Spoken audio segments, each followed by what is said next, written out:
All the thoughts shared in this video is of the author of the book being taught. I have no intention to insult or hurt anybody's feelings. Welcome to Science Classroom, the step to your dream. Welcome dear students. आज हम लोग पढ़ने वाले हैं ancient India का chapter 16 जो कि है central Asian contacts and their results. इस चैप्टर में जो हम लोग को टॉपिक्स पढ़ना है वो है इंडो ग्रीक्स कौन थे, शाकाज कौन थे, पार्थियंस कौन थे, कुशान्स क्या कौन थे और इन सारे सेंट्रल एशियन कॉन्टेक्ट का क्या इम्पैक्ट पड़ा इंडियन कल्चर पे, उन सबको हम लोग इस चैप्टर में पढ़ेंगे। तो स्टार्ट करते हैं हम लोग। तो अराउंड 200 BC जो है बहुत ज़्यादा चेंजेस आया जब मौर्य वंश ख़त्म हो गया। तो उसके बाद जैसे कि नॉर्थ वेस्टर्न पार्ट में अफ़गानिस्तान, पाकिस्तान और क्या कहते हैं ये राजस्थान वाला जो रीजन था, इस रीजन में अलग अलग डायनेस्टीज सेंट्रल एशिया से है ना उनका राज हो गया। और जो ईस्टर्न पार्ट था, सेंट्रल इंडिया का पार्ट था और जो डेक्कन पार्ट था, वहाँ पे नेटिव रूलर्स का राज हो गया, जैसे कि कानवाज हो गए, शुंगाज हो गए, सतवाहनाज हो गए, जो कि हम लोग आगे पढ़ेंगे। तो जो नॉर्थ वेस्टर्न पार्ट है इंडिया का, उसमें सबसे पहला जो कह सकते हैं कि एम्पायर इस्टेब्लिश हुआ वो थे ग्रीक्स के। तो जो ग्रीक्स थे ना बैक्टीरिया के, बैक्टीरिया वो रीजन है जो कि ऑक्सस रिवर के साउथ में है ना, अफ़गानिस्तान के आसपास। जो क्या आप लोगों को मैंने दिखाया होगा शायद इससे पहले जब हम लोगों ने सब कॉन्टिनेंट का जोग्राफिकल एक्सटेंट देखा था, उस चैप्टर में हम लोगों ने पढ़ा था। तो ऑक्सस रिवर के साउथ में जो बैक्टीरिया का रीजन था वहाँ पे ग्रीक्स रूल कर रहे थे, ठीक है, जो कि नॉर्थ अफ़गानिस्तान में पड़ता है। तो ये पहले थे जिन्होंने हिंदू कुश माउंटेन को पास किया था और जो नॉर्थ वेस्टर्न इंडिया है, नॉर्थ वेस्टर्न फ्रंटियर, उसमें एंट्री लिया था। जो कारण था उन लोगों के इन्वेजन का वो ये था कि जो सेल्यूसिड एम्पायर था ना बैक्टीरिया में, और पार्थिया जो ईरान का रीजन है, ठीक है, इन दोनों रीजन में जो सेल्यूसिड एम्पायर था वो बहुत वीक हो गया था। और चाइनीज़ वॉल जब बन गया, चाइनीज़ वॉल के बनने की वजह से जो सीथियंस थे है ना, सेंट्रल एशियन ट्राइब्स, इनका अटेंशन अब चाइना से हट करके बैक्टीरिया और पार्थिया पे आ गया। अब वो लोग क्या किए कि उन बैक्टीरिया और पार्थिया पे इन्वेड कर दिए, और जो बैक्टीरिया और पार्थिया में रूल करने वाले जो राजा सब थे वो है ना इंडिया को इन्वेड कर दिए। तो सेकेंड सेंचुरी के जो बिगिनिंग में है उसमें जो इंडो ग्रीक्स थे उन्होंने नॉर्थ वेस्टर्न पार्ट का एक लार्ज पार्ट अपने अंडर ले लिया था। कहा जाता है कि अयोध्या और पाटलिपुत्र तक ना उन लोगों का राज था, जबकि मान सकते हैं बहुत ज़्यादा अंदर तो नहीं आए थे, लेकिन ये दिखा रहा है कि नॉर्थ वेस्टर्न फ्रंट ही नहीं बल्कि कह सकते हैं कि काफ़ी हद तक नॉर्दर्न इंडिया का भी पार्ट को अपने अंदर अपने अंदर ले लिया था। लेकिन वो फेल हो गए थे एक यूनाइटेड रूल को इस्टेब्लिश करने में। कई वजह होगा जिसको हम लोग पढ़ेंगे। दो ग्रीक डायनेस्टीज़ जो थे वो पैरेलल रूल कर रहे थे नॉर्थ वेस्टर्न इंडिया को।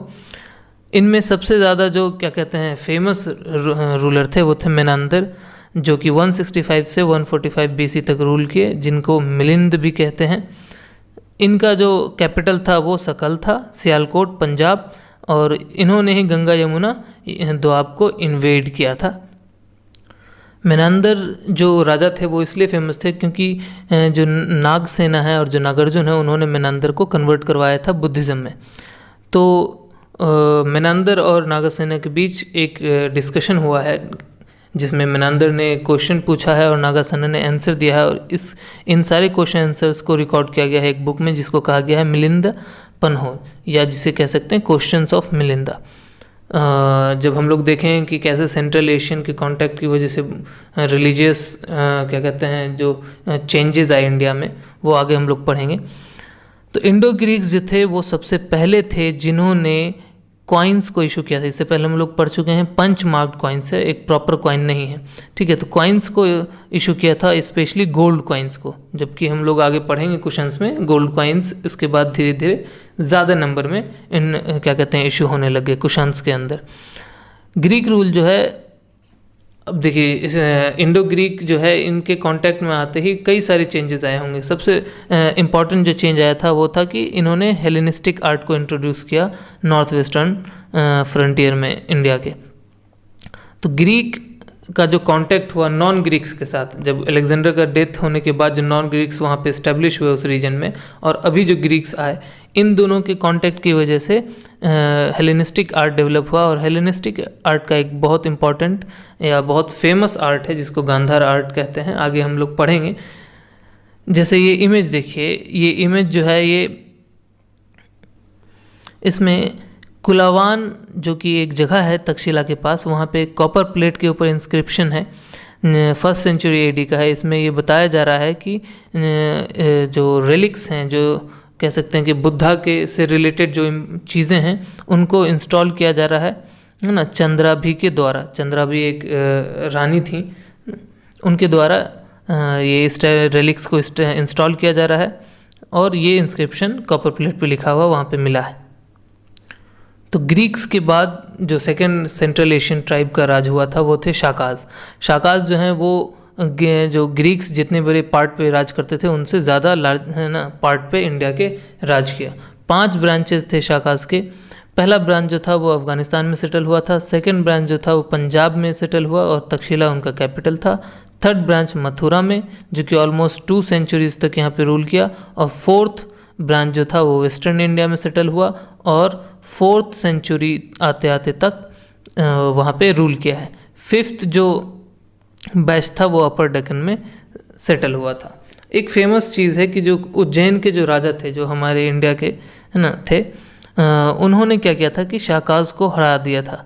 अलग कि उन्होंने अपने आप को विक्रमादित्य कहा था, है ना। अब विक्रमादित्य बहुत फेमस है 2 कारणों से। पहला कारण है कि 57 BC में इन्होंने शाकाज को हराया था और तभी से विक्रम संवत का एरा स्टार्ट होता है, ठीक है। पहला रीज़न ये है। दूसरा रीज़न ये है कि विक्रमादित्य के शाकाज को हराने की वजह से विक्रमादित्य जो है एक बहुत ही इम्पॉर्टेंट टाइटल हो गया। जैसे कि हम लोग देखते हैं कि रोमन एम्पायर में सीज़र है ना, हर राजा सीज़र अपने सामने लगा देता है ताकि दिखाने के लिए कि हम इतने बड़े राजा हैं। तो वैसे ही इंडिया में ये एक फेमस टाइटल हो गया और ऑलमोस्ट 14 विक्रमादित्य इंडियन हिस्ट्री में देखने को मिलता है।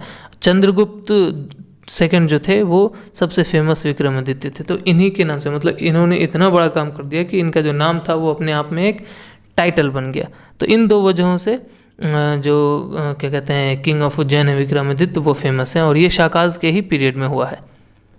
हालांकि हम लोग देखते हैं अलग अलग ब्रांचेस अलग अलग टाइम तक रूल किए हैं, लेकिन जो वेस्टर्न पार्ट में जो शाकाज का रूल था वो सबसे ज़्यादा था ना, ऑलमोस्ट 4 सेंचुरीज तक चलता रहा। अब ये इसलिए होता रहा क्योंकि वेस्टर्न इंडिया में सी ट्रेड से इन लोगों को बहुत ज़्यादा बेनिफिट हो रहा था और वो काफ़ी ज़्यादा सिल्वर कॉइन्स कह सकते हैं कि इशू कर रहे थे। तो इकोनॉमी का ग्रोथ हो रहा था सी ट्रेड की वजह से, इसलिए उन लोगों का रूल ज़्यादा दिनों तक चला बाकी ब्रांचेस के मुकाबले। इनमें जो सबसे फेमस राजा थे वो थे रुद्रमन है ना 1, जो कि अराउंड 130 to 150 AD के रूल कर रहे थे। इनका जो एम्पायर था वो सिंध और गुजरात का एक काफ़ी बड़ा हिस्सा, कोंकण रीजन, नर्मदा वैली, मालवा और काठियावाड़, इन सब इलाकों पे इनका रूल था। ये इसलिए फेमस हैं क्योंकि इन्होंने जो सुदर्शन लेक था, सुदर्शन लेक एक झील था, चूँकि काठियावाड़ एक सेमी एरिड रीजन है, मतलब कह सकते हैं कि पूरा सूखा भी नहीं है और वहाँ पे रेन भी बहुत ज़्यादा नहीं हो रहा, तो कह सकते हैं सेमी एरिड रीजन है। तो इस रीजन में इरिगेशन के लिए सुदर्शन लेक था और ये मौर्य के टाइम से ही चला रहा था। तो इसका रिपेयर और इसका इम्प्रूवमेंट उन्होंने किया था, इसमें से साफ़ सफाई और फिर चैनल्स बनवाए, तो इसलिए फेमस हैं। इन्होंने जो है वो, अब एक चीज़ देखिएगा, एक और बहुत इम्पोर्टेंट बात है कि इन्होंने चास संस्कृत में इन्होंने सबसे पहली बार सबसे लंबा है ना इंस्क्रिप्शन लिखवाया था, जबकि इससे पहले जितने भी लंबे लंबे इंस्क्रिप्शंस हैं वो प्राकृत लैंग्वेज में लिखे हुए हैं, कह सकते हैं, है ना। तो इन्होंने संस्कृत को थोड़ा कह सकते हैं कि वैल्यू दिया और उसको इम्प्रूव करवाया, तो उनका कंट्रीब्यूशन संस्कृत के लिए बहुत इम्पोर्टेंट है। अब हम लोग पढ़ेंगे कि जो शाकाज हैं, शाकाज के बाद नॉर्थ वेस्टर्न रीजन में पार्थियंस का डोमिनेशन हुआ। जो एंशियंट संस्कृत टेक्स्ट हैं उनमें शाकाज और पार्थियंस को शाका और पहलवा करके है ना बताया जाता है। जो पार्थियंस थे वो जिनको हम लोग पहलवा भी कह सकते हैं संस्कृत टेक्स्ट के हिसाब से, वो ओरिजिनली ईरान के थे और वहाँ से उन्होंने इंडिया मतलब को इन्वेड करके ऑक्यूपाई किया था, और नॉर्थ वेस्टर्न रीजन का छोटा सा हिस्सा ऑक्यूपाई किया था फर्स्ट सेंचुरी में। ठीक है, इनमें जो सबसे फेमस किंग थे वो थे गोंडोफर्नीस। इन्हीं ये इसलिए फेमस हैं क्योंकि इन्हीं के ही रेन में, इन्हीं के ही राज में सेंट थॉमस बहुत फेमस क्या कहते हैं सेंट थे क्रिश्चियनिटी के, वो इंडिया आए थे और क्रिश्चियनिटी को प्रोपेगेट किया था। तो जैसे जैसे टाइम बीतता गया, पार्थियंस शाकाज की ही तरह इंडिया का जो पॉलिटी था, सोसाइटी था, उसमें क्या कहते हैं कि इन्वॉल्व होते गए और एक तरह से कम्प्लीटली मिक्स हो गए। आगे हम लोग पढ़ेंगे कि कई सारे सेंट्रल एशियन ग्रुप्स इस तरीके से मिक्स हो गए कि लगा ही नहीं कि वो बाहर से आए थे। पार्थियंस के बाद जो नॉर्थ वेस्टर्न पार्ट था इंडिया का, उस पर कुशान्स का राज हुआ। कुशान्स जो थे वो सेंट्रल एशियन नोमैडिक ट्राइब्स थे, टोटल यूएची ट्राइब कहलाते थे। वो ना 5 क्लैंस में था, उनमें से एक क्लैन था यूएचीज या त्रोचारियंस, जिनको हम लोग कुशान्स के नाम से जानते हैं। ठीक है, तो ये स्टेपीज रीजन जो है ना सेंट्रल एशिया का, वहाँ के नोमैडिक ट्राइब्स थे। चाइना के नेबरहुड में पड़ता है ये। ठीक है, इन्होंने सबसे पहले बैक्ट्रिया को ऑक्यूपाई किया और है ना नॉर्थ अफगानिस्तान कह लीजिए जिसे, है ना, और वहाँ से शाकाज को हटा दिया। उसके बाद धीरे धीरे फिर वो इंडिया को इन्वेड किए। तो इनका जो एम्पायर था वो ऑक्सस रिवर से लेकर के गैंजीज तक था, या गंगा नदी तक। ऑक्सस अगर भूल गए हों तो याद दिला देता हूँ कि ऑक्सस जो रिवर है वो उज्बेकिस्तान और तुर्कमेनिस्तान, है ना, इन दोनों कंट्रीज़ के बीच में है। वहाँ से लेकर के जो हमारी गंगा नदी है वहाँ तक उनका एम्पायर एक्सटेंड करता था। तो अगर हम लोग टर्म्स लें एक जोग्राफिकल रीजन्स का, तो खुरासन से लेकर के जो कि सेंट्रल एशिया में है, वाराणसी यूपी तक, तो एक है ना बहुत बड़ा पार्ट सेंट्रल एशिया का, एक बड़ा पार्ट ईरान और अफ़गानिस्तान का, और ऑलमोस्ट पूरा का पूरा पाकिस्तान और नॉर्दर्न इंडिया पूरा का पूरा, इतने बड़े रीजन में इनका राज था। तो कह सकते हैं काफ़ी बड़ा एम्पायर कुशान्स के अंदर था। 2 है ना सक्सेसिव डायनेस्टीज़ का रूल हुआ। जो पहले थे वो थे कैटफाइसेस, जो कि ऑलमोस्ट 28 ईयर्स तक रूल किया, है ना, 15 AD से लेकर के। ठीक है, 2 राजाओं के अंदर इनका क्या कहते हैं इस डायनेस्टी का रूल रहा। एक कैटफाइसेस 1, जिन्होंने है ना क्या कहते हैं हिंदू कुश के जो साउथ रीजन्स थे वहाँ पे कॉइन्स को इशू किया, क्योंकि हम लोग अभी भी वहाँ पे क्या कहते हैं इनके द्वारा इशूड कॉइन्स का कभी कभी क्या कहते हैं कि हम लोग को रेमनेंट्स आर्कियोलॉजिकल सर्वे सब में हम लोग को देखने को मिलता है। इन्होंने जो है वो कॉपर कॉइन्स को बनवाया था, ठीक वैसे ही जैसे कि रोमन कॉइन्स था। तो रोमन कॉइन्स का इमिटेशन नकल करते हुए कॉपर कॉइन्स को इन्होंने मिंट किया था, बनवाया था। कैटफाइसेस के जो सेकंड रूलर थे वो थे कैटफाइसेस सेकंड, जिन्होंने काफ़ी लार्ज नंबर में जो गोल्ड कॉइन्स था उसका इशू करवाया था, और अपना जो किंगडम था वो इंदस के ईस्ट पूर्वी साइड तक फैला दिया था। कैटफाइसेस जो थे उसके बाद जो डायनेस्टी आए वो आए कनिष्का का। कनिष्का के जो किंग्स थे उन्होंने अपर इंडिया और लोअर इंदस बेसिन तक अपना एम्पायर को फैला दिया था। जो कुशन्स के द्वारा जो गोल्ड कॉइन्स इशू किए गए वो बहुत ही अच्छे है ना मेटालिक प्योरिटी के थे। इनफैक्ट जो गुप्ता के द्वारा किए गए जो कॉइन्स थे उनकी मेटालिक प्योरिटी से ज़्यादा इनका है ना मेटालिक प्योरिटी था। तो इतना अच्छा गोल्ड कॉइन्स इन्होंने इशू किया था। इनके 2 कैपिटल थे। पहला कैपिटल जो था वो था पुरुषापुर, जिसको कह सकते हैं अभी के टर्म में हम लोग पेशावर कहते हैं। कनिष्का जो है यहाँ पे एक बड़ा सा स्तूपा या स्तूपा कह सकते हैं, रेलिक टावर। स्तूपा क्या होता है कि मान लीजिए कि बुद्धा से रिलेटेड जितने भी इम्पोर्टेंट चीज़ें हैं है ना उनको रख करके और उसके ऊपर एक बड़ा सा माउंड कह सकते हैं, गोल जैसा आप लोगों ने देखा होगा, उनको बना दिया जाता है। तो रेलिक टावर भी कहते हैं इनको, जिसको हम लोग नॉर्मल अपने हिंदी में स्तूपा कहते हैं। और जो सेकंड कैपिटल था वो था मथुरा। बहुत सारा वहाँ पे क्या कह सकते हैं कि एक्सकेवेशन में बहुत सारा पॉटरी और कॉइन्स मिला है, जिससे पता चलता है कि एक कैपिटल ही होगा, क्योंकि एक कैपिटल में ही इतना ज़्यादा ट्रेड और इतना ज़्यादा ना पॉटरीज वगैरह देखने को मिलता है। तो वहाँ से प्रूव होता है कि इसका सेकंड कैपिटल मथुरा ही था। कनिष्का की जो क्या कहते हैं डायनेस्टी थे उसमें सबसे फेमस रूलर कनिष्का ही थे, जो कि 2 वजह से फेमस थे। एक तो इन्होंने 78 AD में शाका एरा को स्टार्ट किया था, जो कि गवर्नमेंट ऑफ इंडिया यूज़ करती है। और दूसरा ये था कि उन्होंने एक बुद्धिस्ट काउंसिल है ना हेल्ड किया था कश्मीर में, जहाँ पे महायाना फॉर्म ऑफ बुद्धिज़्म के डॉक्ट्राइंस को ना फाइनलाइज किया गया था। हम लोग आगे पढ़ेंगे महायाना फॉर्म ऑफ बुद्धिज़्म क्या है और ओल्ड पुरितन जो है बुद्धिज़्म, इन दोनों के बीच में क्या डिफरेंसेस हैं और क्या क्या है। कनिष्का जो थे वो है ना बहुत ही बड़े पेट्रॉन थे आर्ट के और संस्कृत लिटरेचर के। उनके कई सारे सक्सेसर्स जो थे मतलब नाम भी इंडियन ही उन्होंने अपना रख लिया था। जैसे कि मान लीजिए एक है वासुदेव। वासुदेव आपको पता है नाम होगा कृष्ण जी का। तो हैं ये बाहर के सेंट्रल एशिया से आए हुए, लेकिन इन्होंने इतना ज़्यादा क्या कहते हैं इंडियन कल्चर को अपना लिया कि अपना नाम तक भी उनका इंडियन ही रहा। अफ़गानिस्तान रीजन में और इंदस नदी के वेस्ट रीजन में, इन दो जगहों पे बाद में ना थर्ड सेंचुरी के बीच का जो टाइम है, उस बीच एक नया एम्पायर आया जिसको जो ससेनियन एम्पायर कहलाया। उन्होंने फिर कुशान्स को यहाँ से हटा दिया और फिर वो वहाँ पे क्या कहते हैं कि रूल करने लगे।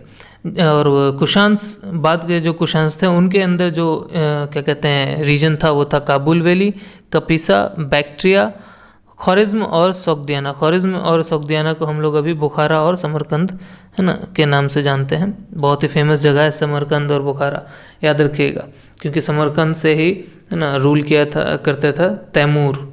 ठीक है, सेंट्रल एशिया में ही ये दोनों जगह। तो 3rd-4th सेंचुरी में यहाँ तक कुशान एम्पायर रह गया। बाकी जो वेस्टर्न पार्ट था अफ़गानिस्तान का और इंदस के वेस्ट, वो सारा ससेनियन एम्पायर के अंदर आ गया। तो ख्वारिज़्म में एक जगह है टोपरक काला, ठीक है, जो कि अरल सी के साउथ में है। अरल सी कहाँ है तो ऑक्सस नदी के पास है। ठीक है, वहाँ पे एक बहुत ही बड़ा पैलेस महल क्या कहते हैं एक्सकेवेशन क्या कहते हैं मिला है, जो कि 3rd to 4th सेंचुरी है ना को बिलोंग करता है। ये 3rd to 4th सेंचुरी जो है ये एडी की बात कर रहे हैं, बीसी की बात नहीं कर रहे हैं, उसको बिलोंग करता है। और इसके अंदर एडमिनिस्ट्रेटिव आर्काइव्स हैं जिसमें कई सारे इंस्क्रिप्शंस हैं और डॉक्यूमेंट्स हैं जो कि अरेमिक स्क्रिप्ट में है और ख्वारिज़्मियन लैंग्वेज में है। तो इससे हम लोगों को क्या कहते हैं काफ़ी बातों का पता चलता है कि जो कुशान एम्पायर था वो कितना बड़ा था और कैसे कैसे एडमिनिस्ट्रेटिव सिस्टम वहाँ पे लगते थे, क्या टैक्स सिस्टम था और बाकी सारी चीज़ें पता चलती हैं। अब ये जो इमेज यहाँ पे है, यहाँ आप देख रहे हैं कि कनिष्का के द्वारा इशू किए गए 2 गोल्ड कॉइन्स हैं, बहुत ही सुंदर हैं और क्या कहते हैं उन्होंने कई सारे गोल्ड कॉइन्स को इशू किया था, इसलिए वो क्या कहते हैं फेमस भी हैं। नेक्स्ट जो टॉपिक हम लोग पढ़ेंगे वो पढ़ेंगे impact of central Asian contacts. Central Asian contacts की वजह से इंडियन कल्चर पे क्या इफ़ेक्ट पड़ा। कई सारे हम लोग इसमें क्या कहते हैं इश्यूज़ को डील करेंगे, कई सारे डिफरेंट जॉनर्स को लेंगे, टॉपिक्स को लेंगे और उसके एक एक के ऊपर पढ़ेंगे क्या क्या इफ़ेक्ट आया। जैसे कि सबसे पहला हम लोग का होगा स्ट्रक्चर एंड पॉटरी। तो हम लोग देखते हैं कि इस सेंट्रल एशियन कॉन्टेक्स्ट की वजह से यहाँ पर बर्न्ट ब्रिक्स का इस्तेमाल स्टार्ट हो गया है वॉल्स बनाने के लिए। सुर्खी का इस्तेमाल और टाइल्स का इस्तेमाल हो गया है, इस्तेमाल होने लगा है छत के लिए है ना और फ्लोरिंग के लिए। तो जो कैरेक्टरिस्टिक पॉटरी है इस टाइम का वो ये है रेडवेयर। रेडवेयर में दोनों, एक तो प्लेन भी और पॉलिश्ड भी, साथ में जो फैब्रिक है, फैब्रिक कह सकते हैं हम, सॉइल क्वालिटी समझ लीजिए, बहुत ही पतला मिट्टी या बहुत ही मोटा मिट्टी, ये सब फैब्रिक हुआ। तो मीडियम टू फाइन मतलब बीज से लेकर के बहुत ही छोटे छोटे मिट्टी के पार्टिकल से बने हुए पॉटरी हैं। और जो इम्पॉर्टेंट बर्तन है वो है स्प्रिंकलर है ना, झरना, और साथ में स्पाउटेड चैनल्स। स्पाउटेड चैनल्स कह सकते हैं जैसे हम लोग कैमरा सेल्फी खींचते वक्त पाउट बनाते हैं ना इस टाइप से मुंह को, तो ठीक वैसे ही स्पाउटेड चैनल्स वैसे यूटेंसिल्स होते थे जिनके आगे का पार्ट जो है वो थोड़ा सा निकला हुआ होता था, जिससे लिक्विड्स हम लोग पोर करते थे, ढाला करते थे। ये जो पॉटरी है ये पॉटरी सेंट्रल एशिया में भी पाया जाता है। जो जैसे रीजन है फरगना का, यहाँ पे है ना, फरगना वो रीजन है जो कि कुशान एम्पायर के क्या कहते हैं पेरिफेरी पे है। तो यहाँ भी ये पॉटरी पाया जाता है और इंडिया में भी। तो ये दिखाता है कि एक कांटेक्ट इस्टेब्लिश हुआ था। इसके अलावा जो इंडियन कैवलरी है उसको इन्होंने इम्प्रूव किया। जो शाकाज थे और जो कुशन्स थे उन्होंने बेटर कैवलरी को यहाँ पे इंट्रोड्यूस किया और हॉर्सेस क्या कहते हैं का इस्तेमाल एक लार्ज स्केल पे यहाँ पे उन्होंने सिखाया। वो लोग इस तरीके से सेटल हुए कि क्या कहते हैं इंडियन कल्चर के साथ यहाँ के लैंग्वेज को अपना, चूँकि उनका अपना कोई लैंग्वेज और स्क्रिप्ट नहीं था तो उन्होंने यहाँ के लैंग्वेज को, स्क्रिप्ट को और रिलीजन को अपना लिया। इस तरीके से घुल मिल गए कि इससे पहले हम लोग कभी भी देखेंगे, इससे पहले और इसके बाद कभी भी हम लोग देखेंगे कि किसी क्या कहते हैं फॉरेनर ट्राइब्स को, कल्चर को इंडियन कल्चर में इस तरीके से मिलाया नहीं गया है। ये सिर्फ और सिर्फ इन दोनों के साथ ही हुआ है, जो शाकाज कुशांस इस टाइम के जो सेंट्रल एशियन ट्राइब्स थे उन्हीं के साथ हुआ है, स्पेशली शाकाज और कुशांस के साथ। इन्होंने चूंकि एक लार्ज नंबर पे हॉर्स का यूज़ स्टार्ट कर दिया तो कैवलरी पहले क्या था कि घोड़े पे बैठकर डायरेक्ट लड़ाई हुआ करती थी, लेकिन इनके आने की वजह से इन्होंने रेंस और सेडल्स के यूज़ को है ना इंट्रोड्यूस किया, बहुत ही आम कर दिया। पहले क्या था कि सिर्फ और सिर्फ राजा और हाई लेवल के जो क्या कहते हैं गार्ड्स हुआ करते थे, कैवलरी यूनिट्स, उन्हीं के पास सेडल्स रेंस हुआ करता था। सेडल्स रेंस कह सकते हैं कि रेंस हो गया एक तरह से लगाम समझ लीजिए, और सेडल हो गया जो घोड़े के ऊपर रख के बैठा जाता है। ठीक है, इन दोनों का यूज़ कॉमन कर दिया कि सारे के सारे जो कैवलरी सोल्जर्स होंगे वो सारे के सारे ये इन सब चीज़ों का इस्तेमाल करेंगे। इन्होंने ही सबसे पहले जो क्या कहते हैं जो स्ट्रेप है जिसमें पैर रखते हैं हम लोग घोड़े पे बैठने के लिए, घोड़े पे को कंट्रोल करने के लिए, है ना, तो टो स्ट्रेप का इन्होंने ही सबसे पहले इस्तेमाल क्या कहते हैं यहाँ पे किया था। ये पता चलता है कि ये लोग हॉर्समैनशिप में बहुत कमाल के थे, क्योंकि इनके टाइम का जो भी हम लोगों को है ना टॉयज़ मिलता है, टेराकोटा फिगर्स मिलता है, वो इक्वेस्टेरियन होता है। कहते हैं कि इक्वेस्टेरियन मतलब समझ लीजिए एक्वस कहते हैं, बायोलॉजिकल नेम है। एक्वस आता है घोड़े के जेनस के लिए। तो इक्वेस्टेरियन टेराकोटा फिगर्स कहने का मतलब हो गया कि वैसा खिलौना जो घुड़सवार है ना घोड़ा और इंसान के साथ मिलाया हुआ हो, तो घुड़सवारी करता हुआ खिलौना सबको है ना यहाँ पे पाया जाता है। तो इसका मतलब घुड़सवारी बहुत ज़्यादा उस टाइम में कॉमन रहा होगा ना। तो बेगराम जो अफगानिस्तान में एक रीजन है, वहाँ पे बहुत सारा इस टाइप का टॉयज़ देखने को मिला है। इसके अलावा कुछ टॉयज़ में जो क्या कहते हैं घुड़सवार है वो हैवीली आर्मर्ड है ना, और क्या कहते हैं बहुत बढ़िया से उसके ऊपर कवर किया हुआ है, और साथ में स्पेयर्स हैं, लेंसेज हैं, ये सारे के सारे नुकीले भाला है ना हथियार सब हैं, इससे लेस है। तो ये दिखाता है कि उस टाइम पे कैवलरी काफ़ी ज़्यादा इम्प्रूव हुआ होगा। इन्होंने ही टर्बन को इंट्रोड्यूस किया। टर्बन मतलब देखा होगा आप लोगों ने, राजस्थानी और क्या कहते हैं अफगानी लोगों को टर्बन पहने हुए सर पे। इसके अलावा ट्यूनिक समझ लीजिए कोट है ना, कुर्ते के ऊपर जो एक कोट पहनते हैं, पतला कह सकते हैं कि हाफ कोट समझ लीजिए। इसके अलावा ट्राउज़र्स और जो लंबे लंबे हैवी लॉन्ग कोट्स हैं इन्होंने ही इंट्रोड्यूस किया। आज भी हम लोगों को अफगानिस्तान के रीजन में लोग यही सब पहने हुए दिखते हैं, बस उसका वर्जन अलग अलग है, डिज़ाइन अलग अलग हो गया है इतने सालों में, लेकिन इन्होंने ही इंट्रोड्यूस किया था। तो जो ये जो सेंट्रल एशियंस थे इन्होंने इसके अलावा हेलमेट, कैप और जूते जो कि वॉरियर्स के द्वारा पहने जाते थे उसको इंट्रोड्यूस किया। तो बहुत ही ज़्यादा इम्प्रूव किया कैवलरी को इन्होंने। ट्रेड एंड एग्रीकल्चर पे इनका जो इफ़ेक्ट है बहुत इम्पॉर्टेंट है, बहुत ही क्या कह सकते हैं कि इकोनॉमी को इम्प्रूव किया है। क्योंकि इनसे कॉन्टेक्स्ट था, तो जो इंडिया था, जो हमारा देश था, उसको बहुत बड़े अमाउंट में गोल्ड मिला सेंट्रल एशिया के अल्टाई माउंटेन से। इसके अलावा इंडिया में उस टाइम पे ट्रेड भी होता था रोमन एम्पायर के साथ, तो उस ट्रेड की वजह से भी काफ़ी सारा गोल्ड मिला, क्योंकि रोमन एम्पायर गोल्ड कॉइन्स चलाते थे और जब भी ट्रेड करते थे तो गोल्ड कॉइन्स में करते थे। तो इंडिया में गोल्ड कॉइन्स का अमाउंट काफ़ी ज़्यादा बढ़ गया था। कुशांस का जो रीजन है सेंट्रल एशिया और क्या कहते हैं हमारा नॉर्थ वेस्टर्न फ्रंट, ये एक बहुत ही इम्पॉर्टेंट रीजन है, क्योंकि सिल्क रूट जो चाइना से लेकर के यूरोप की तरफ जाता है, वो रूट के बीच में कुशन एम्पायर पड़ता था। तो कुशन्स इस रीजन को कंट्रोल करते थे, तो एक तरह से सिल्क रूट को कंट्रोल कर रहे थे। तो जितने भी ट्रेडर्स इस रूट से जाते थे उनके ऊपर टोल्स लगा दिया गया था, जिसकी वजह से क्या था कि एम्पायर में काफ़ी ज़्यादा क्या कहते हैं मनी आ रहा था और एम्पायर काफ़ी रिच हो रहा था। इसी वजह से ये इंडिया में पहले थे जिन्होंने गोल्ड कॉइन्स को एक बड़े स्केल पे इशू किया था। और इतना ही नहीं, इन्होंने एग्रीकल्चर को भी प्रमोट किया, सिर्फ और सिर्फ ट्रेड को नहीं, एग्रीकल्चर को ही प्रमोट किया। काफ़ी क्या कहते हैं, सिंचाई करवाने के कई सारे नहर बनाए। तो एक तरह से कह सकते हैं कि ये सिर्फ और सिर्फ हड़पने नहीं आए थे, ये इम्प्रूव करने, रूल करने और अच्छे तरीके से यहाँ के क्या कहते हैं कंडीशंस को इम्प्रूव करने आए थे। तो कह सकते हैं क्योंकि सेंट्रल एशिया जो रीजन है वो सिर्फ और सिर्फ नोमैडिक पॉपुलेशन के लिए है, कहने का मतलब वहाँ पे छोटे छोटे घास है, एक बहुत बड़ा एम्पायर वहाँ पे इस्टेब्लिश नहीं हो सकता था। और जब वो इंडिया में आए तो एक बहुत ही बढ़िया कह सकते हैं कि कंडीशंस उनको देखने को मिला, तो वो यहाँ के घुल मिल गए। पॉलिटी में जो इम्प्रूवमेंट आया सेंट्रल एशियन कॉन्टैक्ट की वजह से वो काफ़ी मज़ेदार है। ठीक है, जो कुशान्स थे और जो शाकाज थे, ये भी जो है इन्होंने आइडिया ऑफ डिवाइन ओरिजिन को स्ट्रेंथन किया। कहने का मतलब idea of divine origin of kingship कहलाता है कि जो राजा होते हैं वो भगवान का ही रूप होते हैं। कह सकते हैं कि राजा इसलिए राजा हैं क्योंकि उनको भगवान ने चुना है।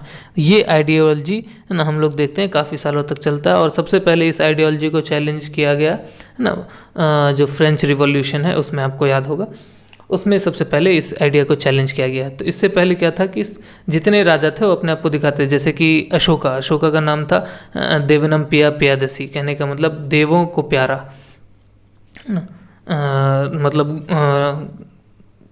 गॉड जो है उसका प्यारा था अशोका, मतलब गॉड ने ही चुना एक तरह समझ लीजिए अशोका को रूल करने के लिए। तो कुशान्स और शाकाज जो थे उन्होंने भी इसी आइडिया को स्ट्रेंथन किया और वो अपने आप को सन्स ऑफ गॉड कहते थे, है ना, मतलब भगवान के बेटे। ये अडॉप्ट किया गया था चाइनीज़ के द्वारा। चाइनीज़ जो थे वो अपने आप को सन ऑफ हेवन कहते थे, स्वर्ग के बेटे, और इन्होंने उसको बस बदल के भगवान के बेटे कहते हैं अडॉप्ट किया और अपने आप को वो कहने लगे। तो इससे क्या होता है कि लोगों के ऊपर एक प्रभाव पड़ता कि हाँ ये राज करने लायक है, हम तो तुच्छ हैं, ये बड़े हैं, ये राज करने लायक हैं। तो एक कह सकते हैं कि साइकोलॉजिकली अपने पोजीशन को बहुत ही स्ट्रेंथन किया। इसका कंटेक्स्ट हम लोग को देखने को मिलता है कि जो हिंदू लॉ गिवर हैं मनु, वो भी यही कहते हैं कि जो किंग हैं उनको रिस्पेक्ट करो, उनकी इज्जत करो, जबकि वो एक छोटा बच्चा ही क्यों ना हो। अगर वो एक छोटा बच्चा है तो भी रिस्पेक्ट करो, क्योंकि वो एक बहुत महान क्या कहते हैं भगवान है जो कि इस ह्यूमन के फॉर्म में हम पे राज कर रहे हैं। तो चूंकि वो भगवान है तो उनका क्या कहते हैं रिस्पेक्ट करो। तो उस टाइम पे इस आइडिया को डिवाइन ओरिजिन ऑफ किंगशिप को प्रमोट किया जाता था। कुशान्स जो है वो सत्राप सिस्टम को इंट्रोड्यूस किए। सत्राप सिस्टम क्या होता है, इसमें कई सारे सत्रापीज क्या कहते हैं डिवाइड किए जाते हैं। पूरा का पूरा एम्पायर जो है कई सारे सत्रापीज में डिवाइड किया जाता है और सारे के सारे सत्रापीज को किसी न किसी एक छोटे रूलर जिसको सत्राप कहते हैं उसके अंदर रखा जाता है। सत्राप्स वहाँ से टैक्स कलेक्ट करते हैं और फिर वो देते हैं क्या कहते हैं जो मोनार्क हैं, जो राजा हैं, उनको देते हैं।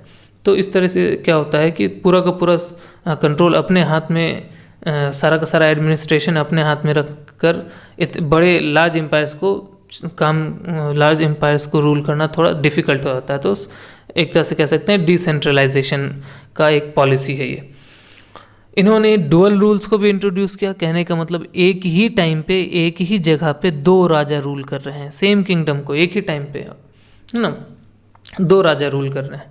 तो ये भी इन्होंने इंट्रोड्यूस किया। इसके अलावा जो ग्रीक्स हैं, ग्रीक्स जो हैं वो भी इंट्रोड्यूस किए थे मिलिट्री गवर्नरशिप को। कहने का मतलब कि जो कई रीजन्स को छोटे छोटे मिलिट्री के हेड जो हैं जिनको स्ट्रेटगोज कहते हैं वो रूल करेंगे। मिलिट्री गवर्नर्स जो है बहुत ज़रूरी होते हैं क्योंकि उस टाइम पे पावर ही दिखा के, मसल दिखा के ही तो लोगों पे राज किया जा सकता था। क्योंकि एक बड़ी आबादी अगर खिलाफ हो गई तो राजा कुछ भी कर ले, अपने आप से बच तो नहीं सकता, बोलता रह जाए हम भगवान के बेटे हैं, क्योंकि प्रजा अगर भड़क गई तो मारेगी।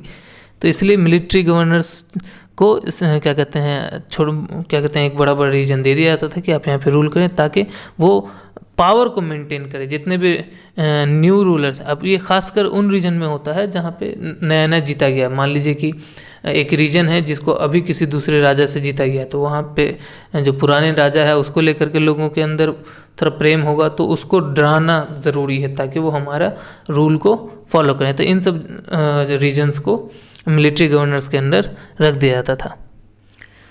अब हम लोग पढ़ेंगे कि इंडियन सोसाइटी में कुछ नए नए एलिमेंट्स इस कॉन्टेक्ट की वजह से ना इंट्रोड्यूस हुए। जैसे कि जो ग्रीक्स हैं, जो शाकाज हैं, जो पार्थियंस हैं, जो कुशन्स हैं, वो अपना आइडेंटिटी धीरे धीरे खो दिए और इंडिया के सोसाइटी में एब्जॉर्ब हो गए, है ना, एज अ वॉरियर क्लास। चूँकि वो क्या कहते हैं, इन्वेड करके रूल कर रहे थे, तो और उस टाइम पे जो रूलिंग क्लास था उनको क्षत्रिय ही कहा जाता था। तो धीरे धीरे वो जब इंडियन सोसाइटी में एब्जॉर्ब हो गए तो उनको उनकी जाति मिल गई, तो कह सकते हैं कि वो क्षत्रियाज कहलाने लग गए बाद में। तो जो लॉ गिवर हैं, मनु, हिंदू लॉ गिवर जो मनु हैं, उन्होंने कहा था कि जो शाकाज हैं और जो पहलवाज हैं, मतलब पार्थियंस हैं, वो क्षत्रियाज ही हैं, बस वो अपने कर्म को भूल चुके हैं। तो एक तरह से कह सकते हैं कि क्षत्रियाज हैं लेकिन सेकंड ग्रेड के, सेकंड क्लास के क्षत्रियाज हैं। तो अब देख सकते हैं कि किस तरीके से अब उनको धर्म, क्या कह सकते हैं कि जो धर्म है, जो धर्म का कानून है, उसके हिसाब से भी उनको ठप्पा लग गया कि वो इंडिया के ही हैं। तो इस तरीके से एब्जॉर्ब हुआ और हम लोगों को इंडियन हिस्ट्री में किसी भी टाइम में फॉरेनर्स को इस तरीके से इंडियन सोसाइटी में एसिमुलेट होते हुए इतने बड़े स्केल पे नहीं देखा गया है। बहुत ही मज़ेदार कह सकते हैं कि ये पॉइंट है। इसके अलावा बहुत सारे रिलीजियस डेवलपमेंट्स भी हुए, जैसे कि बहुत सारे जो फॉरेन रूलर्स हैं वो वैष्णविज़्म को अडॉप्ट किए। जैसे वैष्णविज़्म वो फॉर्म ऑफ क्या कहते हैं भक्ति है जिसमें जो लोग होते हैं वो विष्णु देव को या कह सकते हैं कि जिनका रूप है राम और कृष्ण जी, है ना, उनको पूजते हैं। तो विष्णु को अपने कह सकते हैं कि परम गॉड, है ना, फेवरेट गॉड कह सकते हैं, और उस तरीके से पूजते हैं। तो जो ग्रीक एम्बेसडर था हेलियोडोरस, उन्होंने वासुदेव के ऑनर में एक पिलर बनाया था, पिलर खड़ा किया था बेसनगर, जो कि विदिशा डिस्ट्रिक्ट में है। ठीक है, तो विदिशा क्या था कि वो एक इम्पॉर्टेंट रीजन था, तो वहाँ पे जो बेसनगर, वहाँ पे वासुदेव के लिए एक पिलर इरेक्ट किया हुआ है, आज भी है। आप चाहे तो देखें, वहाँ जाके भी देख सकते हैं, गूगल पे भी देख सकते हैं, और उस पर इंस्क्रिप्शंस भी लिखे हुए हैं जो कि middle of the second century के हैं। सेकेंड सेंचुरी BC याद रखिएगा। कई सारे रूलर्स जो हैं वो बुद्धिज़्म में कन्वर्ट हो गए, और जो कुशन्स थे, कुशन्स वो शैविज़्म को भी अपनाए, मतलब शिव जी उनके जो फेवरेट गॉड हुए जिनको पूजते थे, और साथ में बुद्धा को भी। तो कुछ कुशन्स जो है वो शैविज़्म को अपना लिए, कुछ बुद्धिज़्म को अपना लिए। तो देख रहे हैं हम लोग कि धीरे धीरे वो लोग अलग अलग इंडियन रिलीजन्स को अपना करके इंडियन सोसाइटी में धीरे धीरे एसिमुलेट हो गए। अब हम लोग पढ़ेंगे ओरिजिन ऑफ महायाना बुद्धिज़्म। बहुत इम्पॉर्टेंट है, बहुत ही मतलब क्रूशियल है इस एज में, कि हम लोग जानते थे कि जो बुद्धिज़्म था उसका जो पुराना फॉर्म था उसमें ये था कि जो भी मॉन्क्स होंगे वो संघ को ज्वाइन करेंगे, और जो संघ को ज्वाइन करेंगे वो ना नॉन वेज खाएंगे, ना ही गोल्ड और जो सिल्वर था उसके लिए पूरा का पूरा मना था, ना ही वो किसी भी तरीके के आराम को पसंद करेंगे। एकदम एस्थेटिक लाइफ, एकदम कह सकते हैं कि सन्यासी जीवन व्यतीत करेंगे। लेकिन अब क्या हुआ कि जब सेंट्रल एशियंस के साथ कांटेक्ट हुआ तो क्या हुआ, ट्रेड बढ़ा तो पेट्रन्स बढ़ेंगे, है ना, ट्रेड बढ़ा, आर्टिसनल एक्टिविटी बढ़ा, मतलब कई सारे अलग अलग टाइप के आर्ट्स डेवलप हुए और उनको करने वाले आर्टिसंस हुए। साथ में जो सेंट्रल एशियंस था उनका एंट्री हुआ। तो हुआ क्या कि जब अमीर लोग आएंगे और वो आपके भक्त बनेंगे तो ऑब्वियसली आपको भेंट मिलेगा। तो क्या हुआ कि इन लोगों को भेंट की इतनी आदत हो गई कि उन्होंने धीरे धीरे चीज़ों को ही बदल दिया। तो जो बुद्धिस्ट डिसिपल्स थे वो, मतलब उनका जो डिसिप्लिन था वो इतना ज़्यादा डगमगा गया कि अब वो गोल्ड भी एक्सेप्ट करने लगे, सिल्वर भी एक्सेप्ट करने लगे, यहाँ तक कि नॉन वेजिटेरियन फूड भी एक्सेप्ट करने लगे, और कीमती कपड़े पहनने लग गए जो कि एकदम मना था। यहीं पे नहीं रुके, कुछ तो इतना ज़्यादा इस हद को ही पार करके संघ को छोड़ दिए जो रिलीजियस ऑर्डर हुआ करता था, और हाउस होल्डर्स की लाइफ मतलब गृहस्थ जीवन बिताना स्टार्ट कर दिए, जो कि मना था बुद्धिज़्म में। अब ये जो नया फॉर्म हुआ इसको कहा गया महायान या फिर द ग्रेट व्हीकल। बुद्धिज़्म का ये फॉर्म महायान बुद्धिज़्म कहलाता है, जिसको हिंदी में इंग्लिश में द ग्रेट व्हीकल कहते हैं। और जो पुराना बुद्धिज़्म था, ओल्ड पुरितन, जिसमें कि एस्थेटिक लाइफ को अपनाने के लिए कहा गया था, वो हिनयान हो गया। हिन मतलब हीनता जिसे कहते हैं ना, मतलब नीचता, तो द लेसर व्हीकल हिनयान हो गया। तो जो पुराना था उसको नीचे कर दिया, जो नया हुआ उसको ऊपर कर दिया अपने फ़ायदे के लिए। तो ये नया बुद्धिज़्म का फॉर्म देखने को मिला। जो पुरातन बुद्धिज़्म था उसमें बुद्धा से रिलेटेड जो चीज़ें होती थी, वो क्या पहने, वो क्या बोले, है ना, वो इस चीज़ को इस जगह पे वो पैदा हुए, इस जगह पे वो रहे, इन सब चीज़ों को पूजा जाता था। कहने का मतलब जो बुद्धा से रिलेटेड जितनी चीज़ें थी उन सबको पूजा जाता था।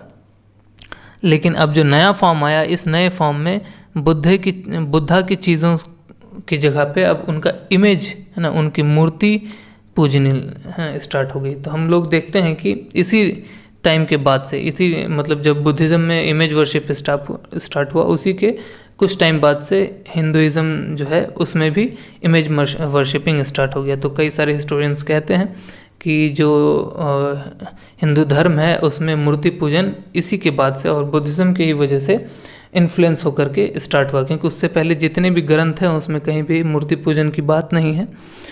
और हम लोग देखते हैं कि मंदिरों में भी कोई मूर्ति नहीं बनाया गया था उससे पहले। तो रिलेट करते हैं कई सारे हिस्टोरियंस कि जब ये चीज़ हुआ बुद्धिज़्म में इमेज वर्शिप में मूर्ति पूजन आया, उसके बाद ही हिंदुज़्म में भी यहीं से इन्फ्लुएंस होकर के मूर्ति पूजन आया। जो कनिष्का थे, है ना, कनिष्का जो राजा थे, अभी हमने पढ़ा था पीछे, ये महायान बुद्धिज़्म के सबसे बड़े और बहुत ही बड़े कह सकते हैं कि उस टाइम पे पैट्रॉन बन गए, भक्त बन गए। अब समझ लीजिए कि इतने बड़े राजा जब भक्त बनेंगे, ऑब्वियसली कुशांस का सबसे बड़ा एम्पायर था सेंट्रल एशिया में, सेंट्रल एशियन ट्राइब्स में से, उसमें से भी सबसे इम्पोर्टेंट कनिष्का राजा, है ना। और जब वो महायान बुद्धिज़्म के पैट्रन बन गए तो ऑब्वियसली बहुत कुछ फ़ायदा हुआ होगा। तो उन्होंने क्या किया कि कश्मीर में एक काउंसिल क्या कहते हैं कन्वीन किया, और उसमें जितने ही मेंबर्स थे उन सब ने 300,000 वर्ड्स को कंपोज किया। ठीक है, कंपोज करने का मतलब ऑब्वियसली कह सकते हैं पोइट्री के फॉर्म में कंपोज किया होगा। तो 3 लाख शब्दों का एक कंपोजिशन तैयार किया, जिसमें कि जो पितकाज हैं, 3 पितकाज हैं, जिसे हम लोग कह सकते हैं कि जितने भी बुद्धिस्ट लिटरेचर हैं उनका कलेक्शन, है ना, पितका कहलाता है। तो इन 3 पितकाओं को इलिसिडेट किया गया है, कह सकते हैं कि एक तरह से एक्सप्लेन किया गया है कंपोजिशन के फॉर्म में। और इतना ही नहीं, इन्होंने ये सारा कंपोज करवा के इसको रेड कॉपर, है ना, लाल तांबे की शीट पे लिखवा करके, गढ़वा करके, इनग्रेव करवा करके स्टोन के रिसेप्टिकल्स में, समझ लीजिए कि पत्थर का बना हुआ, है ना, कह सकते हैं कि एक बॉक्स टाइप से, है ना, उसके अंदर रख दिया और फिर उसके ऊपर एक स्तूपा खड़ा कर दिया है।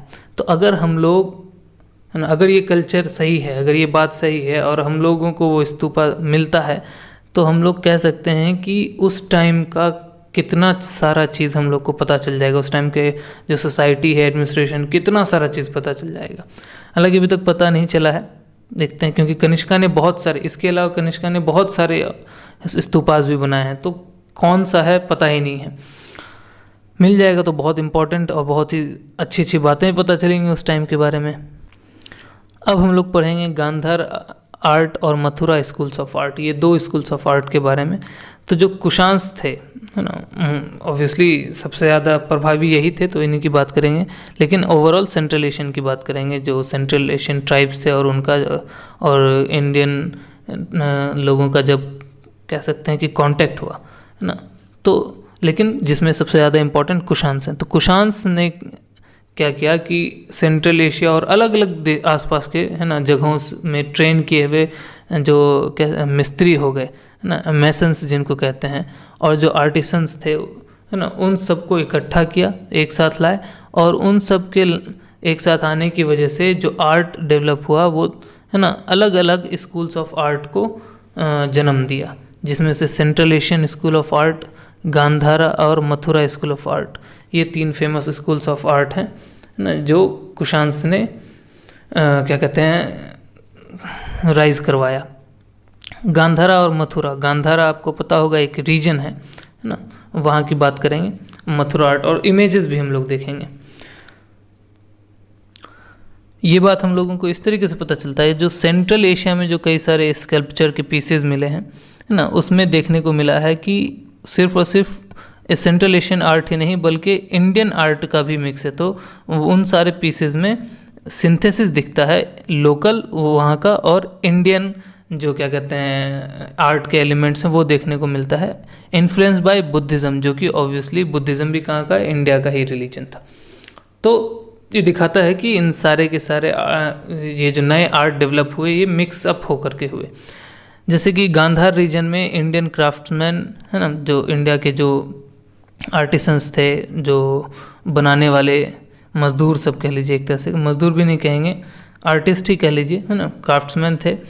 और वो और सेंट्रल एशियंस और ग्रीक्स और रोमन्स, है ना, गांधार में मिले और इन सब के आर्ट का मिक्सचर होकर के एक नया आर्ट बना, जिसको हम लोग गांधार आर्ट कहते हैं, जिसमें कि बुद्धा के इमेजेस ज़्यादातर बने। और जो बुद्धा का जो इमेजेस बना और ख़ासकर मोस्ट इम्पॉर्टेंटली उनका जो बाल था वो ग्रेको रोमन स्टाइल में बना। ग्रेको रोमन स्टाइल अभी हम लोग देखते हैं, जैसे कि यहाँ आपको देखने को मिलता है, इस पार्ट को ध्यान से देखिए, है ना, गांधार आर्ट में देखिए, ये जो बाल है ये ग्रेको रोमन स्टाइल है। जो रोमन एम्परर सबका आप देखेंगे मूर्ति, उनमें जो हेयर स्टाइल मतलब हेयर का जो डिज़ाइनिंग था ठीक वैसा ही एकदम ऐसे ऐसे लाइंस हैं, ठीक है। तो ठीक इसी स्टाइल को कहते हैं ग्रेको रोमन स्टाइल। और इसी स्टाइल में जो क्या कहते हैं बुद्धा का कई सारी मूर्तियाँ गांधार में बना। गांधार आर्ट ने ही इन्फ्लुएंस किया मथुरा चूँकि एक सिर्फ और सिर्फ एक सेंटर था इंडिजिनस आर्ट का। जब गांधार आर्ट फैला तो इसने इन्फ्लुएंस किया मथुरा के आर्ट को भी, जहाँ की बुद्धा के इमेजेस बने, वर्धमान महावीर के भी इमेजेस बने, और कनिष्का का एक बहुत ही फेमस हेडलेस इमेज है जिस पे उसका नाम भी लिखा हुआ है, ठीक है।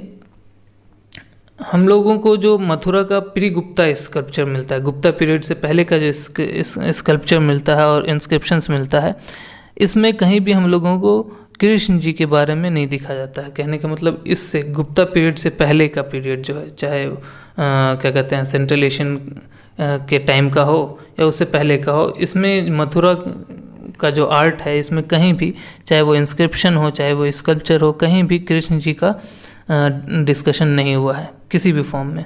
हालांकि मथुरा जन्मभूमि है उनकी, लेकिन फिर भी ये देखने को नहीं मिला है। ये जो आर्ट है ये early centuries of Christian era, कहने का मतलब एडी एनो डोमिनी के शुरू के जो सेंचुरीज हैं उसमें ये आर्ट, मथुरा का आर्ट बहुत क्या कहते हैं फ्लरिश किया और कई सारे मूर्तियाँ बनाई। और एक बहुत ही इम्पॉर्टेंट बात है कि ये जो मूर्तियाँ हैं वो रेड स्टोन्स के हैं, इनफैक्ट स्टोन्स में नहीं कहें, रेड सैंड स्टोन, है ना। रेड स्टोन तो हो गया, लाल को भी पता है, सैंड स्टोन है ना, एक स्पेशल टाइप ऑफ स्टोन होता है जिससे लाल किला बना हुआ है, जिससे जामा मस्जिद बना हुआ है, ठीक है। ये सब आप लोगों ने देखा होगा कि उसमें जो पत्थर लगा है लाल कलर का वो sand stone, red sand stone है, उसी से ये सब मूर्तियाँ बनाई जाती थी। जैसे कि यहाँ पे हम लोग देखते हैं कि ये जो मूर्ति है ये रेड सैंड स्टोन से बना हुआ है और ये अमोहासी बोधिसत्वा कहलाता है, मथुरा का आर्ट है, ठीक है। और इसी के बगल में जो है ये सिटिंग बुद्धा है गांधारा आर्ट में। तो दोनों के बीच में आपको डिफरेंस देखने को मिल रहा होगा कि दोनों का जो स्टाइल है वो बहुत ही अलग है, लेकिन थोड़ा थोड़ा इन्फ्लुएंस आपको देखने को मिला है। जैसे इनके पोजीशन में देखिए और इनके ऊपर जो भी कपड़ा का डिज़ाइनिंग है थोड़ा बहुत फोल्ड्स उससे मैच करता है, ठीक है। तो ये दो अलग अलग बहुत फेमस आर्ट हैं। अब हम लोग पढ़ेंगे कि सेंट्रल एशियन कॉन्टैक्ट की वजह से, है ना, जो लैंग्वेज था इंडिया का, जो लिटरेचर था और जो लर्निंग था, इन सब पे क्या असर पड़ा। कुशान्स ने जो कॉइन्स अपने इशू किए थे वो ना ग्रीक के में क्या कहते हैं, ग्रीक में इंस्क्राइब किए हुए थे, ख्रोष्टी लिपि में इंस्क्राइब किए हुए थे और ब्रह्मी में किए हुए थे। ठीक है, और जो कुशान्स थे उन्होंने संस्कृत को कल्टीवेट किया था, संस्कृत को बहुत ज़्यादा प्रमोट किया था।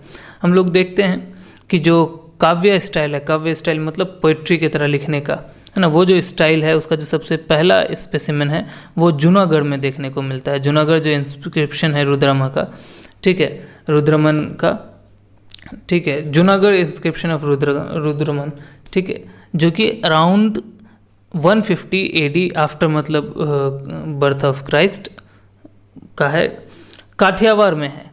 तो यहाँ पे सबसे पहला स्पेसिमेन काव्य स्टाइल का देखने को मिलता है। जो अश्वघोष थे कुषाण के टाइम के, है ना, उन्होंने बुद्ध चरित्र लिखा था जो कि बायोग्राफी है बुद्धा का, और सौदरानंद लिखा था जो कि एक संस्कृत में लिखा हुआ काव्य है। ठीक है, तो काव्य मतलब कह सकते हैं कि टीचिंग्स को या किसी भी लिटरेचर को पोइट्री के स्टाइल में लिखना, ये काव्य स्टाइल कहलाता है। और सबसे पुराना स्पेसिमेन काठियावाड़ में ही देखने को मिलता है, याद रखिएगा। इसके अलावा जो महायाना बुद्धिज़्म है, महायाना बुद्धिज़्म के फैलने की वजह से क्या हुआ कि जो अवधनास थे, है ना, उनका कॉम्पोजिशन स्टार्ट हुआ। अवधनास कहते हैं लाइफ हिस्ट्री और टीचिंग्स जो थे बुद्धिज़्म के, है ना, कि बुद्धा का लाइफ हिस्ट्री क्या था, उनका पढ़ाया हुआ चीज़ सब क्या है, क्या उन्होंने बताया, उन सबको, उनके बारे में जो लिखा जाता है उसको कहते हैं अवधनास। ठीक है, तो उसका कॉम्पोजिशन हुआ, वो भी बुद्धिस्ट हाइब्रिड संस्कृत में, ठीक है, बुद्धिस्ट इन्फ्लुएंस संस्कृत में उसमें कंपोज किया गया है। इस जॉनर के जो इम्पोर्टेंट बुक्स हैं वो है महावस्तु और दिव्य वादना। ठीक है, तो ये दो इम्पॉर्टेंट बुक हैं इस जॉनर के। इसके अलावा जो ग्रीक जो थे वही इंट्रोड्यूस किए थे कर्टेंस को, पर्दा को। तो जब कर्टेंस को वो क्या कहते हैं इंट्रोड्यूस किए, तो हम लोग कहते हैं कि जो इंडियन थिएटर है, इंडिया में जो ड्रामा थिएटर सब हुआ है ना, ये ग्रीक ने ही मतलब कर्टेंस उन्होंने इंट्रोड्यूस किया, तो ऑब्वियसली कहीं ना कहीं उसका यूजेस भी हम लोग उनसे सीखे होंगे। तो ग्रीक इन्फ्लुएंस का, है ना, ग्रीक का इन्फ्लुएंस हम लोगों को थिएटर पे उस टाइम पे देखने को मिला। जो कर्टेंस थे उनको यवनिका बोले, है ना, उस टाइम पे यवनिका जो है एक वर्ड है यवना, जो कि ग्रीक्स के लिए यूज़ किया जाता था, है ना। ये आयोनियन जो लैंग्वेज है उसका है ना संस्कृताइज्ड फॉर्म है। कहने का मतलब एक आयोनियन लैंग्वेज में एक वर्ड है, उसको संस्कृत में कन्वर्ट किया गया तो यवना बना। यवना जो था वो ग्रीक्स के लिए रेफ़र किया जाता था, बाद में सारे के सारे फॉरेनर्स जो थे उनके लिए यूज़ किया गया। ठीक है, तो यवना से रिलेटेड जो चीज़ थी वो यवनिका कहलाया, और कर्टेंस को हम लोग यवनिका कह रहे थे उस टाइम पे। तो ग्रीक इन्फ्लुएंस हम लोग क्या कहते हैं कि इंडियन थिएटर पे देखने को मिलता है। तो ये सारे बुक्स जो थे ये क्या कहते हैं किसी न किसी रिलीजन पे बेस्ड थे। जो सबसे पहला हम लोगों को देखने को सेक्युलर लिटरेचर मिलता है वो है 3rd सेंचुरी का कामासूत्रा, जो कि वत्स्यायन ने लिखा है। ठीक है, वत्स्यायन जो है वो राइटर थे, उन्होंने कामासूत्रा लिखा था। इसमें जो है ये सबसे पुराना वर्क है इरोटिक्स पे, है ना, इरोटिक्स पे, और कह सकते हैं कि प्रेम प्रक्रिया, प्रेम प्रसंग पे बेस्ड जो सबसे पहला किताब है, लिटरेचर है, वो वत्स्यायन का कामासूत्रा ही है। इसमें जो है एक नगरक कहते हैं जो सिटी में पला बढ़ा पर्सन हो ना, उसके लाइफ के बारे में बताया गया है, मतलब उसके लाइफ को पिक्चराइज किया गया है, जो कि है ना अर्बनिज़म उस टाइम में बढ़ रहा था, तो उस बढ़ते हुए अर्बनिज़म में किस तरीके से वो रहा उसके ऊपर बेस्ड है। हमारा जो अगला टॉपिक है जो इन्फ्लुएंस्ड हुआ सेंट्रल एशियन कॉन्टेक्स्ट से, वो है साइंस एंड टेक्नोलॉजी। बहुत बड़े लेवल पे तो नहीं हुआ लेकिन थोड़ा बहुत हुआ। जैसे कि जो इंडिया का जो एस्ट्रोलॉजी है, कहते हैं कि जो ग्रीक्स थे वो इंडिया से एस्ट्रोनॉमी लेके गए, है ना, और हम लोगों को एस्ट्रोलॉजी दे के गए। तो इंडियन जो एस्ट्रोलॉजी है वो ग्रीक से इन्फ्लुएंस्ड है, इसीलिए ग्रीक का एक टर्म है होरोस्कोप, वहीं से बनता है। संस्कृत में एस्ट्रोलॉजी को कहते हैं होरा शास्त्र। ठीक है, जो कि एस्ट्रोलॉजी को बताता है, मतलब जो हम लोग पाम रीडिंग वगैरह सब देखते हैं, या फिर हम लोग देखते हैं कि हमारा आगे कैसा होगा किसी भी प्लैनेट्स के पोजीशन के बेस पे, तो ये ग्रीक ने क्या कहते हैं इंट्रोड्यूस किया था। और उसी से इन्फ्लुएंस्ड है। और हम लोग के जो क्या कहते हैं, जो पुराना एस्ट्रोलॉजी था वो एक्चुअली में वो एस्ट्रोनॉमी था कि अर्थ का पोजीशन क्या है, अलग अलग प्लैनेट्स की पोजीशन क्या है, उसको फिर लाइफ से रिलेट करके एस्ट्रोलॉजी बनाया ग्रीक्स ने, और हम लोगों को इन्फ्लुएंस किया फिर, और हम लोगों ने उनके एस्ट्रोनॉमी को इन्फ्लुएंस किया। तो जो ग्रीक टर्म है ड्रैक्मा, ठीक है, वहीं से डिराइव हुआ है जो वर्ड आता है ड्रामा, ठीक है, इसलिए जो हमारा थिएटर था वो इनसे इन्फ्लुएंस था। तो जो ग्रीक रूलर्स थे उन्होंने ब्रह्मी स्क्रिप्ट को यूज़ किया था, और कई सारे जो इंडियन मोटिव्स हैं अपने कॉइन्स पे, है ना, इंडियन मोटिव्स कह सकते हैं कि समझ लीजिए कि वो चीज़ें जो लाइफ में बार बार देखने को मिलती है, जैसे मान लीजिए कि कुछ पेड़ हो गए, कुछ जानवर हो गए, है ना, कुछ फॉर्म्स हो गया, डिज़ाइंस हो गया, तो ये सारा, तो उन ग्रीक रूलर्स ने कई सारे इंडियन मोटिव्स भी अपने कॉइन्स पे छपवाए हैं। ग्रीक्स जो है वो इंडिया से कई सारी चीज़ें एक्सपोर्ट करते थे, जैसे कुत्ते, मवेशी, मसाले, और जो आइवरी से रिलेटेड चीज़ें थे, मतलब हाथी के दांत से बने हुए चीज़ें थे, वो इंडिया से एक्सपोर्ट करते थे, ठीक है। इंडियंस जो हैं वो क्या कहते हैं, मेडिसिन, बॉटनी और केमिस्ट्री के फील्ड में ग्रीक्स को कुछ और नहीं करते। कहने का मतलब ग्रीक्स का कोई इन्फ्लुएंस इन तीनों फील्ड पे इंडियन पे नहीं रहा है। जो हम लोगों को देखने को मिलता है चरक संहिता जो है उसमें सबसे पहले बताया गया है कौन कौन से प्लांट्स और हर्ब्स का मेडिसिनल यूज़ क्या क्या है, और जो उनसे दवा बनाने का प्रोसेस है वो बताता है कि हमारी केमिस्ट्री उस टाइम पे कितनी इंपॉर्टेंट थी, है ना। ड्रग्स, इन सारे प्लांट से ड्रग्स बनाने का जो प्रोसेस होगा वो बताता है हमारा केमिस्ट्री कितना इम्प्रूव था। तो बॉटनी हम लोगों को प्लांट्स के बारे में पता था, प्लस उसका मेडिसिनल यूज़ और ड्रग्स, तो ये मेडिसिन वाला फील्ड हो गया, और कैसे बनाना है ये हो गया केमिस्ट्री। तो ये तीनों पार्ट हमारा पहले से ही डेवलप था, और चरक संहिता में बहुत अच्छे से लिखा हुआ है। तो ग्रीक्स का इस पर कोई इन्फ्लुएंस नहीं रहा। प्लांट्स के लिए जो संस्कृत वर्ड है उसको कहते हैं औषधि, उसी से डेवलप हुआ ड्रग्स या मेडिसिन जिसको कहते हैं औषधि, ठीक है। तो दो अलग अलग वर्ड है लेकिन रिलेटेड है, तो वहीं से डेवलप हुआ है। टेक्नोलॉजी की फील्ड में इंडिया को थोड़ा बेनिफिट मिला सेंट्रल एशियन कॉन्टेक्ट्स की वजह से, जैसे कि मान लीजिए हम लोगों ने देखा घुड़सवारी के लिए जो चीज़ें बननी थी, प्लस जो ड्रेसिंग्स थे वो उन सब चीज़ों में। इसके अलावा जो लेदर शूज़ थे, ठीक है, चमड़ा का जो काम हुआ है ना, वो इन्हीं से क्या कहते हैं, कुषाण पीरियड के टाइम में ही स्टार्ट हुआ था लेदर शूज़ बनना, लेदर से रिलेटेड कोई भी चीज़ों को बनना। तो लेदर टेक्नोलॉजी जो है वो सेंट्रल एशियन कॉन्टेक्ट की वजह से हुआ। दो एम्बेसीज हम लोग देखते हैं कि इंडिया और रोमन एम्पायर के बीच में एक्सचेंज हुआ है। एक है ना, एक इंडिया से एम्बेसडर गया था रोमन एम्पायर ऑगस्टस के कोर्ट में 27 to 28 AD के बीच में, और दूसरा एम्बेसडर गया था रोमन एम्पायर ट्राजन के ना कोर्ट में, वो 110 से 120 के AD के बीच में। तो एम्बेसडर्स का एक्सचेंज कहलाता है, समझ लीजिए दोनों के बीच में अच्छा रिश्ता था। इसके अलावा जो ग्लास मेकिंग वर्क्स हैं ना, ग्लास से बने हुए चीज़ों का जो टेक्नोलॉजी है वो भी क्या कहते हैं फॉरेन आइडियाज़ से और प्रैक्टिसेस से इन्वॉल्व है। आई होप ये सारी चीज़ें आपको समझ में आई हों। हम लोग मिलते हैं तब तक, है ना, नेक्स्ट चैप्टर में। तब तक If you learned something, please do like and share this video and subscribe to my channel.